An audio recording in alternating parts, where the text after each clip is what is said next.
ಕುರುಬ ಸಮಾಜವನ್ನ ಎಸ್ಟಿಗೆ ಸೇರ್ಪಡೆಗೊಳಿಸ್ತಾ ಇರುವಂತ ವಿಚಾರಕ್ಕೆ ಸಂಬಂಧಪಟ್ಟಂತೆ ಇವತ್ತು ಒಂದಿಷ್ಟು ಹೈಡ್ರಾಮಾ ಆಗಿದೆ. ಗಲಾಟೆನೇ ನಡೆದೋಗ್ಬಿಟ್ಟಿದೆ. ಎಲ್ಲಿ? ರಾಜನಹಳ್ಳಿ ವಾಲ್ಮೀಕಿ ಮಠದಲ್ಲಿ ಭಾರಿ ಹೈಡ್ರಾಮಾ ಆಗಿರೋದು. ಕುರುಬ ಸಮಾಜಕ್ಕೆ ಎಸ್ಟಿ ಮೀಸಲಾತಿ ವಿರೋಧಿಸಿ ನಡೆದಂತ ಸಭೆಯಲ್ಲಿ ಗಲಾಟೆ ಆಗಿದೆ.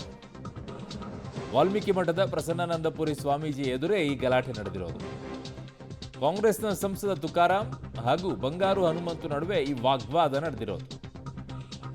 ಕುರುಬ ಸಮುದಾಯವನ್ನು ಎಸ್ಟಿಗೆ ಸೇರ್ಪಡೆಗೊಳಿಸ್ತಾ ಇರುವಂಥ ವಿಚಾರಕ್ಕೆ ಸಂಬಂಧಪಟ್ಟಂತೆ ಇವತ್ತೊಂದಿಷ್ಟು ಗಲಾಟೆಗಳಾಗಿದೆ.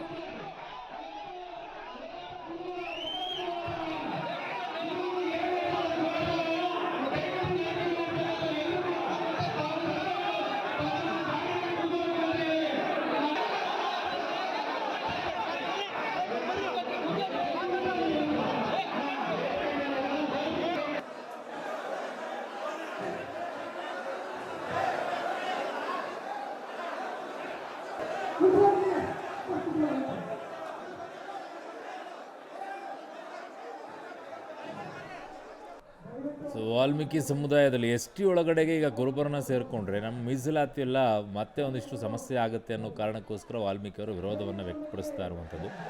ನನ್ನ ಜೊತೆಗೆ ಈಗ ನನ್ನ ಸಹೋದ್ಯೋಗಿ ಪುನೀತ್ ಆಪ್ತಿ ನನ್ನ ಸಂಪರ್ಕಕ್ಕೆ ಸಿಗ್ತಾ ಇದ್ದಾರೆ. ಪುನೀತ್, ಏನಾಯಿತು ಘಟನಾ ಸ್ಥಳದಲ್ಲಿ?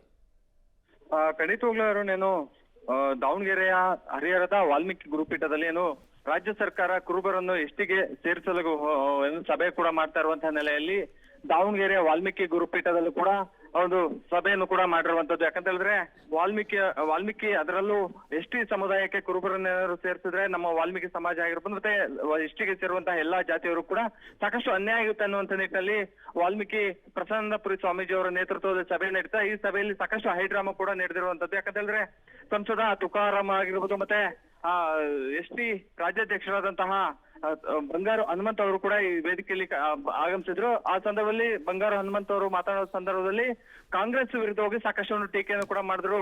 ವಾಲ್ಮೀಕಿ ಹಗರಣದ ಬಗ್ಗೆ ಒಂದು ಸಾಕಷ್ಟು ಚರ್ಚೆಯನ್ನು ಕೂಡ ಮಾಡಿದ್ರು. ಅದಾದ ನಂತರದಲ್ಲಿ ಕಾಂಗ್ರೆಸ್ ಅಲ್ಲಿರುವಂತಹ ವಾಲ್ಮೀಕಿ ನಾಯಕರನ್ನ ತುಳಿಯುವಂತಹ ಕೆಲಸವನ್ನು ಕೂಡ ಮಾಡಿದೆ ಅನ್ನುವಂತಹ ನಿಟ್ಟಿನಲ್ಲಿ ಸಾಕಷ್ಟು ಒಂದು ಆಕ್ರೋಶವಾಗಿ ಮಾತಾಡುವ ಸಂದರ್ಭದಲ್ಲಿ ಸಂಸದ ತುಕಾರಾಂ ಅವರ ಬೆಂಬಲಿಗರು ಸಾಕಷ್ಟು ವಿರೋಧವನ್ನು ಕೂಡ ವ್ಯಕ್ತಪಡಿಸ್ತಾ ಇರುವಂತದ್ದು. ಇದು ಕೇವಲ ವಾಲ್ಮೀಕಿ ಸಮಾಜಕ್ಕೆ ಸಂಬಂಧಿಸಿದಂತಹ ಒಂದು ಸಭೆ ಆಗಿರುವಂತಹ ಹಿನ್ನೆಲೆಯಲ್ಲಿ ಇಲ್ಲಿ ರಾಜಕೀಯ ತರಬೇಡಿ ಎನ್ನುವಂತಹ ನಿಟ್ಟಿನಲ್ಲಿ ಒಂದು ಆಕ್ರೋಶವನ್ನು ಕೂಡ ಹೊರಹಾಕಿರುವಂತಹ ಹಿನ್ನೆಲೆಯಲ್ಲಿ ಎರಡು ಗುಂಪುಗಳ ನಡುವೆ ಸಾಕಷ್ಟು ವಾಗ್ವಾದ ಆಯಿತು. ಆಗ ಪ್ರಸನ್ನಾನಂದಪುರಿ ಸ್ವಾಮೀಜಿ ಅವರು ಕೂಡ ಮಧ್ಯಸ್ಥಿಕೆ ವಹಿಸಿ ಎರಡು ಬಣಗಳನ್ನು ಕೂಡ ಸಮಾಧಾನ ಪಡಿಸಿದ್ರು. ಅರುಣ್. ಓಕೆ ಪುನೀತ್, ನಿಮ್ಮೆಲ್ಲ ಮಾಹಿತಿಗೆ ಧನ್ಯವಾದಗಳು.